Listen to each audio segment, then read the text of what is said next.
class 7th mathematics. How are you students? Today topic is data handling. Data handling में हम पहले भी topic कर चुके हैं, organisation of data, representation of data, range, mean. अब उसके सब टॉपिक हो रहे हैं मीडियन, मोड, बार ग्राफ. सबसे पहले मीडियन. मीडियन क्या होता है हमारे पास? Median is the mid value of the given numbers या डाटाज. मतलब जो भी हमें सीरीज़ दी होती है उसमें जो मिड वैल्यू होगी वो हमें मीडियन कहेंगे. बट मीडियन को फाइंड आउट करने के लिए सबसे पहला जो स्टेप है, मेन रूल है, वो क्या है? भाई जो भी नंबर आपको गिवन है उसको आपने असेंडिंग ऑर्डर में करना है. असेंडिंग का मतलब स्मॉलेस्ट टू ग्रेटेस्ट. सबसे पहले उसको नंबर को आपने छोटे नंबर से लेके बड़े तक लिखना है, फिर उसमें से मीडियन फाइंड आउट करना है. जब आप उसको असेंडिंग ऑर्डर में कर लोगे तो उसके बाद स्टेप 2 क्या है? उसके बाद अगर आपके पास डाटा ऑड आ रहा है नंबर में, गिवन डाटा जो, तो आपने फार्मूला यूज़ करना है टू फाइंड द मीडियन. क्या? n+1/2th item. मीन्स n जो आपको नंबर ऑफ आइटम्स दी होंगी, नंबर दिए होंगे डाटाज के, वो हो गया, प्लस n/2. उसके बाद जो इस सीरीज़ में लाई करेगा उसको हम स्टार्ट. हाँ जी बेटा, फर्स्ट स्टेप तो आपको पता चल गया. अभी जो भी हमें डाटा या नंबर दिया होगा सीरीज़ में उसको सबसे पहले असेंडिंग ऑर्डर में लिखना है. उसके बाद जो स्टेप 2 है उसमें क्या करना है? आपने डाटा को काउंट करना है. अभी ऑड नंबर में है, अगर डाटा ऑड नंबर में होता है तो हमने मीडियन को फाइंड आउट करने का क्या फार्मूला यूज़ करना है? n+1/2th item. n का मतलब जो नंबर ऑफ दिए होंगे डाटाज आपको, उसका मतलब है. उसके बाद इसको सॉल्व करने के बाद जो नंबर हमारे पास आएगा वो सीरीज़ में कहाँ कौन सी पोजीशन पे होगा, वही उसका मीडियन होगा. आपको ये मैं एक न्यूमेरिकल एग्जांपल के थ्रू बताती हूँ. देखिए, जैसे फॉर एग्जांपल है to find the median of the given data. ये डाटा दिया हुआ है हमें 4, 5, 7, 2, 1. हमने इसका मीडियन फाइंड आउट करना है. इसका मीडियन फाइंड आउट करने के लिए मैंने आपको स्टेप पहले 1 बताया है, उसको आपने असेंडिंग ऑर्डर में लिखना है. असेंडिंग में मतलब सबसे स्मॉलेस्ट में ग्रेटेस्ट तक. सबसे पहले 1 आ गया इसमें, फिर 2, फिर 4, फिर 5, फिर 7. जब हमने इसको असेंडिंग ऑर्डर में कर लिया तो उसके बाद आपने इसके काउंट करना भी ऑड नंबर में है. 1, 2, 3, 4, 5, तो ये ऑड नंबर में है. तो आपने मीडियन को हम स्मॉल m से, मतलब m से डिनोट करते हैं. इसको निकालने का फार्मूला क्या था हमारे पास? n+1/2th item. तो n कितनी होगी हमारे पास? 5 + 1/2th आइटम. इसको आप कट करके करोगे तो ये बन जाएगा 6/2. तो ये कितना आ जाएगा आपके पास? 6/2 मीन्स थर्ड आइटम. तो जो थर्ड आइटम होगी, आप इसमें देखिए आपके पास थर्ड नंबर कौन से पोजीशन पे है? थर्ड नंबर पे पोजीशन पे कौन सा नंबर है? 4. तो इसका मीडियन हमारे पास कितना हो गया? 4. तो 4 इसका आंसर आ गया. आपको मीडियन समझ आ गया. इसके बाद हम सेकंड टॉपिक करते हैं इसका मोड. मोड क्या होता है? जो भी हमें सीरीज दी होती है उसकी जो सबसे ज़्यादा बार वैल्यू रिपीट होती है उसको हम मोड कहते हैं. Mode is defined as the size of a variable which occurs most frequently. मतलब जो सीरीज़ गिवन है उसमें जो नंबर ज़्यादा बार रिपीट होते हैं उसको हम मोड कहते हैं. ये भी न्यूमेरिकल एग्जांपल के थ्रू देखिए आप. For example the following data shows the ages of 10 students in a class. Find the mode. मतलब हमें 10 स्टूडेंट्स की एजेस दी हुई हैं, उसकी हमने मोड वैल्यू फाइंड आउट करनी है. जैसे देखिए, सबसे पहले इसमें भी क्या करना है? आपने इसको भी असेंडिंग ऑर्डर में लिखना है. असेंडिंग ऑर्डर का मतलब सबसे पहले स्मॉलेस्ट नंबर कौन सा है? 9. 9 हमारे पास कितने टाइम्स आ रहा है? 2 टाइम्स. तो 2 टाइम्स. उसके बाद कौन सा नंबर है? 10. 10 हमारे पास कितने टाइम्स आ रहा है? 1, 2, 3, 4, 5. तो इसको हमने कितने टाइम्स लिखना है बेटा? 5 टाइम्स. 5 टाइम्स लिखने के बाद उसके बाद हमारे पास कौन सा नंबर आया? 11. 11 कितने टाइम आ रहा है? 1 टाइम. तो 11 लिख देना है. उसके बाद हमारे पास क्या आ रहा है? 12. 12 कितने टाइम्स आ रहा है? 2 टाइम्स. तो हमारे पास 12 लिख देना. अब आप ध्यान से देखिए इसमें कौन सा नंबर है जो ज़्यादा बार रिपीट हो रहा है? 10. देखो आपके पास कितने टाइम्स रिपीट हो रहा है? 10 रिपीट्स 5 टाइम्स. इट मीन्स जो इसका मोड है कितना हो जाएगा? 5. तो आंसर कितना आ जाएगा इसका? 5 टाइम्स रिपीट हो गया. तो ये कितना आ जाएगा इसका? 10.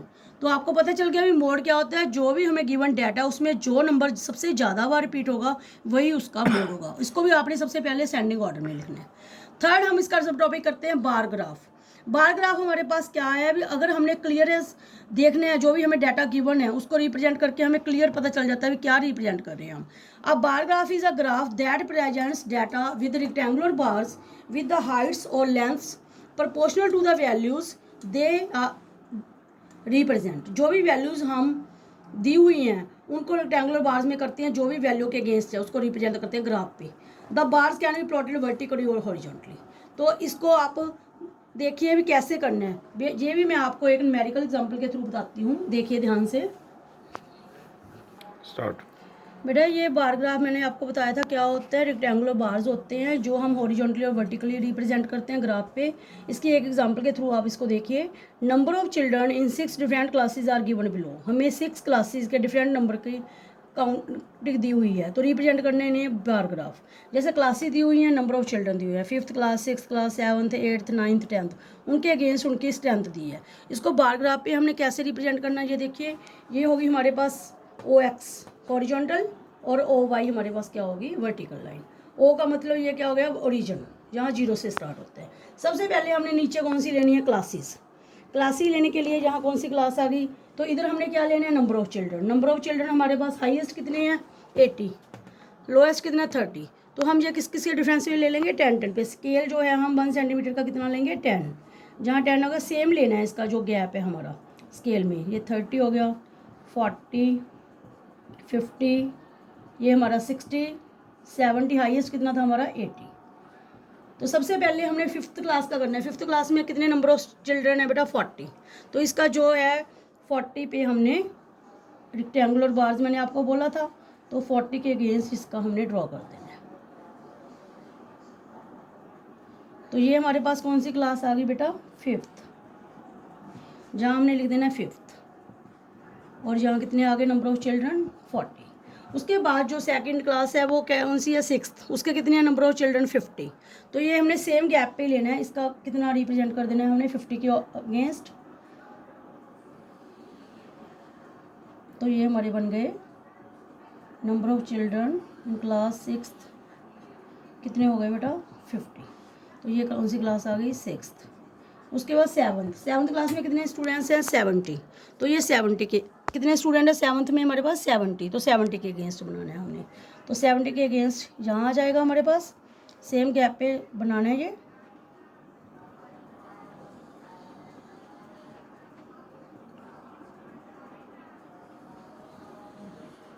तो यहाँ कितना आ जाएगा, 70, और यहाँ कौन सी क्लास आ जाएगी, 7th। उसके बाद हमने बनाना है 8th क्लास। 8th क्लास में कितने स्टूडेंट्स हैं, मैक्सिमम 80। तो इसमें हमने 80 पे बनाना है, जहाँ उतनी विड्थ पे ही बनाना है हमने। सेम रेक्टेंगुलर बार जहाँ आ जाएगा, जहाँ हमारे पास बन जाएगा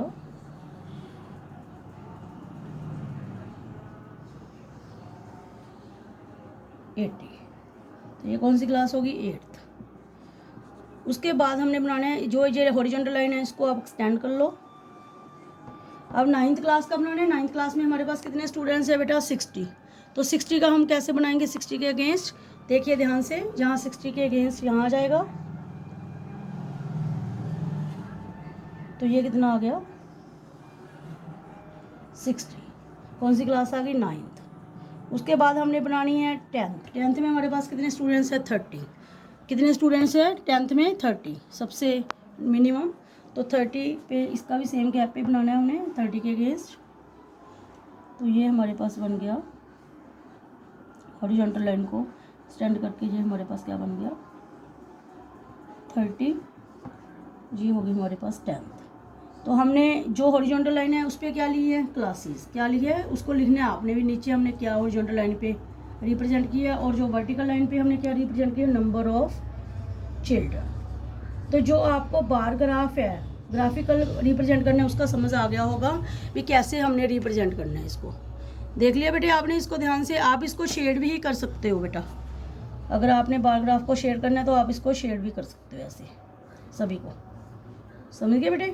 तो ऐसे आप सभी को शेयर कर दीजिए, तो इससे जो आपका ग्राफ है बहुत अच्छा लगेगा, क्लियर रिप्रेजेंटेशन होगी भी। हमें जो भी क्लासेस दी हुई थी उसके अगेंस्ट उनके जो नंबर ऑफ चिल्ड्रन थे वो हमें शो हो गए भी कितने थे।